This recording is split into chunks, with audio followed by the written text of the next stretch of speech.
రాష్ట్ర ప్రజలందరూ సుఖశాంతులతో సుభిక్షంగా జీవించాలని లోక కళ్యాణార్థం రాజగోపుర శిఖర ప్రతిష్ఠ మహోత్సవాన్ని నిర్వహించామని రాష్ట్ర గనుల భూగర్భ వనరుల మరియు ఎక్సైజ్ శాఖ మంత్రి కొల్లు రవీంద్ర తెలిపారు.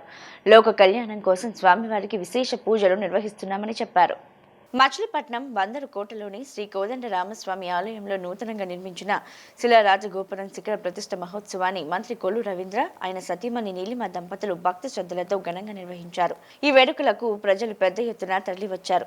ఈ మహోత్సవానికి అయోధ్య రామ మందిరానికి చెందిన మహంత్ రాజ్నాథ్ స్వామి, కాకినాడ శ్రీపీఠం స్వామీజీ, పరిపూర్ణ సరస్వతి స్వామి, గుడివాడ శ్రీ ప్రణవాశ్రమం భూ విద్యాపీఠ స్వామీజీ, సైరా ఆనంద సరస్వతి స్వామి తదితర పీఠాధిపతులు, ఆధ్యాత్మిక ప్రముఖులు, పెడన శాసనసభ్యులు కాకిత కృష్ణప్రసాద్ హాజరై ప్రత్యేక పూజలు నిర్వహించారు. ఈ సందర్భంగా పెద్ద సంఖ్యలో భక్తులు పాల్గొని స్వామివారి దర్శనం చేసుకుని తీర్థ ప్రసాదాలు స్వీకరించారు. కార్యక్రమం భక్తి శ్రద్ధల మధ్య ఘనంగా సాగింది. బందరుకోట కోదండరామస్వామి దేవస్థానం 2023 సంవత్సరంలో ఇక్కడ ప్రతిష్ఠ చేసుకోవడం జరిగింది. స్వామివారికి రాజగోపుర నిర్మాణాన్ని పూర్తి చేసుకుని ఈరోజు కలశ ప్రతిష్ఠ కార్యక్రమాన్ని అత్యంత వైభవోపేతంగా ఉదయం 11:43 కలశ ప్రతిష్టాపన కార్యక్రమం చేసుకోవడం జరిగింది. ఈ దివ్యమైనటువంటి కార్యక్రమం గత 3 రోజులుగా స్వామివారికి శాంతి హోమాలు, అటు రాముల వారికి, లలితమ్మ వారికి, గణపతికి ఇక్కడ అన్ని రకాలైనటువంటి యాగాలు చేసుకుని అయోధ్య నుంచి వచ్చినటువంటి మహంతుల చేత, అలాగే శ్రీపీఠం పరిపూర్ణానంద స్వామి గారి చేతుల మీదుగా కలశ ప్రతిష్టాపన మహోత్సవ కార్యక్రమాన్ని పూర్తి చేసుకున్నాం.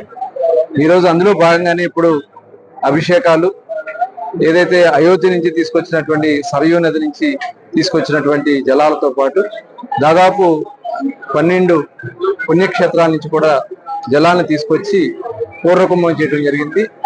అలాగే ఇప్పుడు అభిషేకాలు, తర్వాత శ్రీరామ పట్టాభిషేకం, సాయంత్రం శాంతి కళ్యాణం, అలాగే స్వామివారికి దేవాలయానికి గంగా తీరాల్లో ఇచ్చేటటువంటి ఏదైతే హారతులతో ఇక్కడ రామహారతిని ఏర్పాటు చేయడం జరిగింది. ఎవరైతే అయోధ్య నుంచి వచ్చినటువంటి అక్కడ మహంతులు ఆ కార్యక్రమాన్ని నిర్వహించడం జరుగుతుంది.